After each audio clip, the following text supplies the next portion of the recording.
VK news, राष्ट्र के नाम। नमस्कार, स्वागत है आपका वीके न्यूज पे। जम्मू कश्मीर की आबो हवा में फिर से बारूद की गंध फैलने लगी है। गुपकार गैंग शांति के साथ बिल में घुस चुका है। घाटी में चित्कार की आवाजें दिल को थर्रा रही हैं। माओं के क्रंदन की आवाजें दिल को चीर रही हैं और पूछ रही हैं कि क्या गलती थी हमारी और क्या गलती थी हमारे बच्चों की।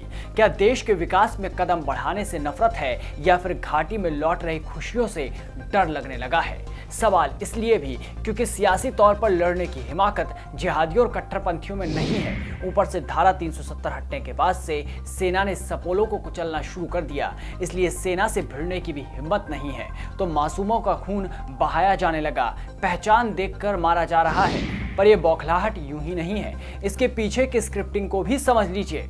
अनुच्छेद 370 हटने व जम्मू कश्मीर एवं लद्दाख के केंद्र शासित प्रदेश बनने के बाद आतंक की कमर तोड़ी जा रही है। किसी भी बड़े हमले से पहले उनको खोज कर मारा जा रहा है। इसलिए अब इस तरह की कायराना हरकतों को अंजाम देने पर आतंकी उतर आए। लोगों को 1990 का वो दशक याद आ गया जब कश्मीरी पंडितों को वहां से भगा दिया गया था और उनकी संपत्तियों को कब्जे में ले लिया गया। तब से लेकर अब तक कश्मीरी पंडित अपने ही देश में शरणार्थी की तरह रहते आए थे।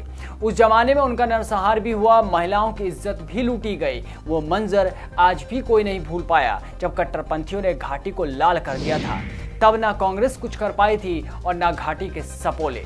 ऐसे में नरेंद्र मोदी की सरकार आई तो सत्ता संभालते ही कश्मीरी पंडितों के पुनर्वास के लिए प्रयास शुरू कर दिए गए। वक्त था घाटी में फिर से बहार लाने का, कश्मीरी पंडितों को उनका हक दिलाने का। इसी कड़ी में अब कश्मीरी पंडितों की उन संपत्तियों को वापस छुड़ाया जा रहा है जिन पर इस्लामी कट्टरपंथी कुंडली मारकर बैठे हुए थे।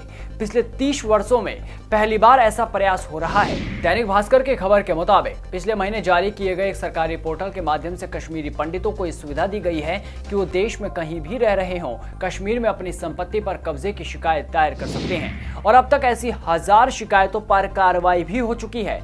कई मामलों में धोखाधड़ी से जमीन हड़पने की बात पता चली।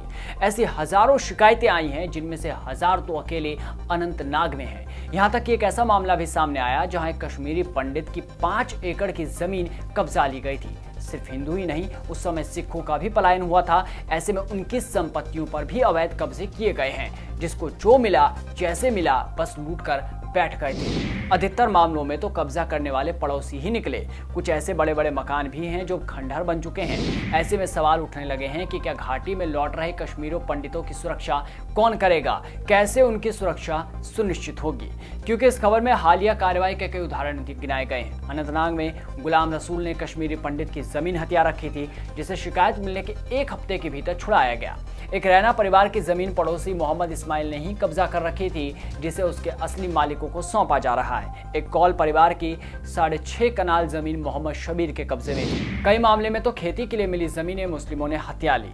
तय हुआ था कि उपज का एक हिस्सा जमीन के मालिकों को भी मिलता रहेगा, लेकिन ऐसा हुआ ही नहीं। ऐसे मामलों में बकाया वसूली की भी तैयारी चल रही है। इसी तरह राजधानी श्रीनगर में 660 शिकायतें आई, जिनमें से 390 का समाधान कर दिया गया।